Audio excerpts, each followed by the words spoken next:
This is one of the greatest miracles of my life. My mother's all the time, there's something's in her heart. It was against religion. It was against faith. It was against religious people. And it didn't really change. Even after 15 years, if I was praying, she was walking through, she would go like that. But she became sick. It was cancer. She had cancer. And this was just coincidence. It was pure coincidence. I went to visit her at the hospital and it was just me and her when the doctor came with the bad news. He came, he took her hand and he said, I've got some bad news, like that. And she just looked at him, she just said, how long? And he said, it's difficult to say. And I'm sitting there. He said, I think we're talking weeks rather than months. This was so shocking. I can't say to my mother, Allah will forgive you. I can't say to my mother, the next life, alhamdulillah. I can't say to my mother, Allah will reward you for your sabr. I can't say anything because she doesn't believe. What do I say? I said to her, we have a tradition in our background where we believe that we are all travelers. I said, and this life is just, we sit under a tree and we're just taking a little break. And at some point, we're all going to stand up and we're going to move on to the next part of our journey. And she looked at me and she said, I like that.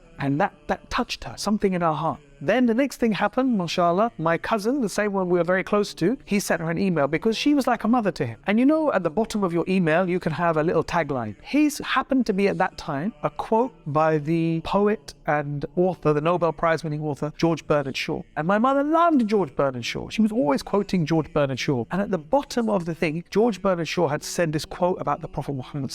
He said, if anyone was able to cure the problems of this world, it would be none other than the savior of humanity, Muhammad. And my cousin just had it as his sign off at the bottom. She said, what's this? She came to me, she said, did you know George Bernard Shaw said this about Muhammad? I said, yes. Now she started telling everybody, have you seen what George Bernard Shaw said about Muhammad? So slowly, the door was opening. But still, I was thinking, she's not Muslim. She's not Muslim. Then she came to me and she said, I need to have a serious conversation with you. She said, look, I've told your brother and your sister that when I die, I want to be cremated. She said, that's my wish. And she said, I know you're going to find that difficult. I said, no problem. Whatever you wish is your wish. I said, but hold on. I said, but have you thought of the practicalities? What's going to happen? She said, what do you mean? She said, well, look, I said, if you die here in our home, which we hope that you'll die here in the home, I said, some strangers are going to come and take you. I said, who are these people? I said, they're just paid undertakers. They're going to come and take you. I said, then they will undress you. I said, then they will pump you full of chemicals to preserve your body. I said, then they will put makeup on your face. Then they will do your hair. Then they will put you in a dress. I said, who are these people? She said to me, she said, what's the alternative?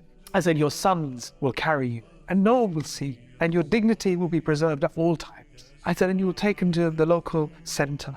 I said, your daughters will wash you.